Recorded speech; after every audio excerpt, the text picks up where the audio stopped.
Negawatt Belgium, c'est une ASBL qui a comme objectif qu'il y ait une transition énergétique en Belgique qui soit sobre, sociale et participative. Et donc arriver à sortir un premier scénario énergétique qui demande quand même beaucoup de travail, beaucoup de calculs, c'est un vrai résultat. Les scénarios sur lesquels s'appuie Negawatt depuis longtemps présentent une double spécificité. La première, c'est de modéliser la transformation du système énergétique d'abord de façon physique pour interroger ensuite ce qu'elles veulent dire d'un point de vue économique.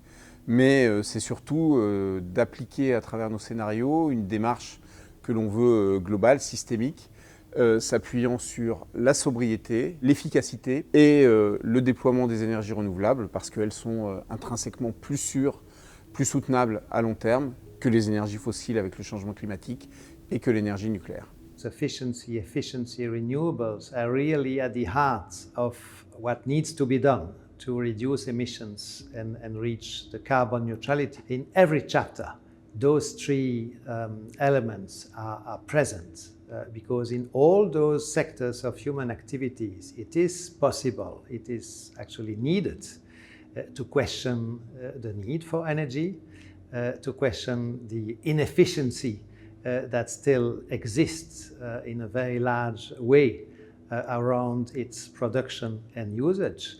And the energy you still use, you need to produce it cleanly, and there's no cleaner way than to use renewable energies.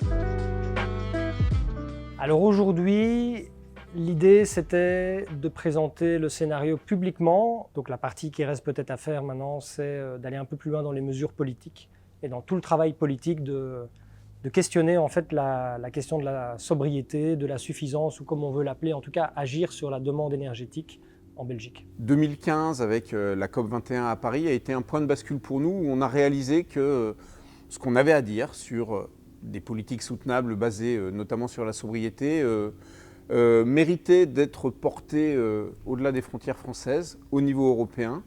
Et on a dans ce cadre-là développé un scénario qui s'appelle Clever, qu'on a développé en partenariat avec d'autres acteurs pour justement élaborer une trajectoire européenne basée sur des trajectoires construites en faisant sens dans leurs contextes nationaux. Et c'est dans ce cadre-là qu'on a contacté des collègues en Belgique qui ont commencé à travailler sur une trajectoire nationale et cette impulsion, je crois, a été un peu clé pour la création de ce qui est devenu Negawatt Belgium et l'élaboration de ce scénario national pour la Belgique. Pour nous, il y a plusieurs objectifs. Il y a d'abord l'objectif donc d'aller plus loin avec ce scénario en montrant qu'il y a un potentiel d'économie d'énergie qui pour l'instant n'est pas encore activé en Belgique. Il y a un travail de mettre en parallèle différentes trajectoires à la nôtre, pour en fait montrer c'est où les grandes différences, c'est quoi les choix